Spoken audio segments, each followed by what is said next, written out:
I nominated Sara because she is one of the true change makers in this community. We have a lot of social services. We have a lot of people that are doing the same work.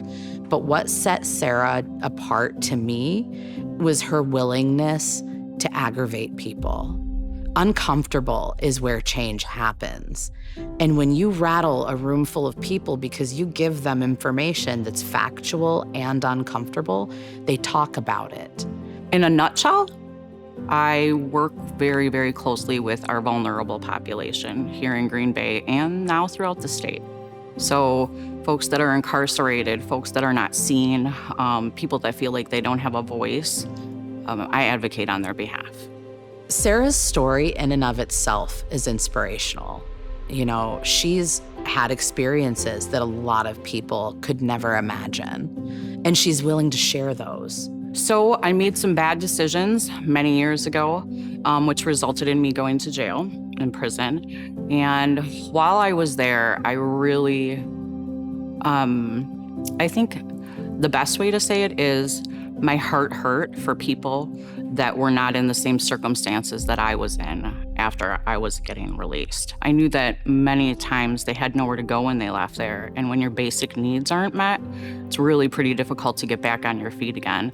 And all of those women really, really wanted to do better and be back with their families.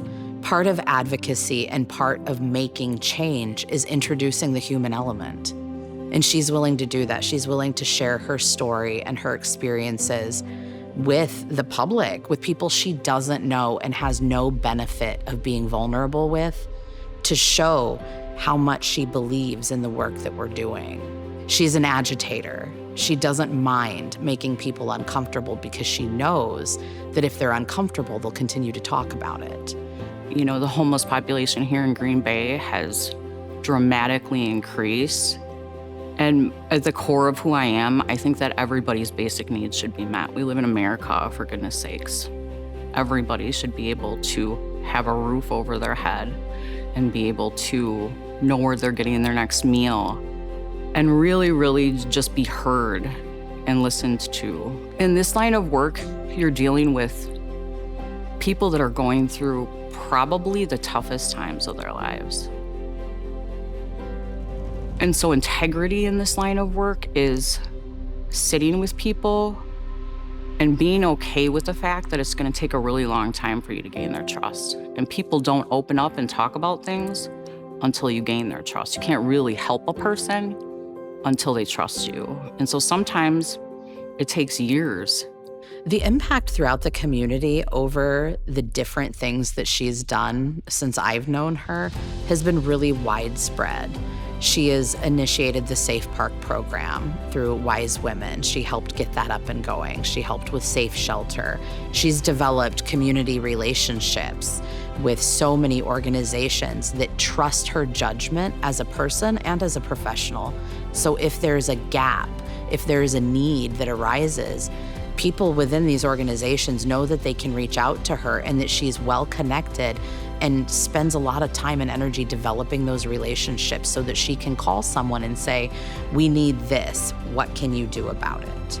So her reach is going through the people that she's worked with and the organizations that she's come alongside and helped with. And I'm really excited to see how far she flies, because I really believe that her potential is infinite.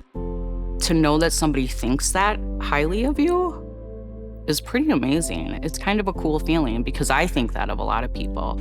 And so for other people to think that of me, I don't really have words for it, honestly.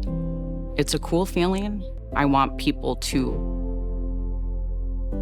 know me and who I am, to know my whole story, still love me and see all of the things that I do. And one thing that is my go-to all the time is by Maya Angelou. So her quote says, "People will forget what you say, they'll forget what you did, but they'll always remember how you made them feel." And it's so important.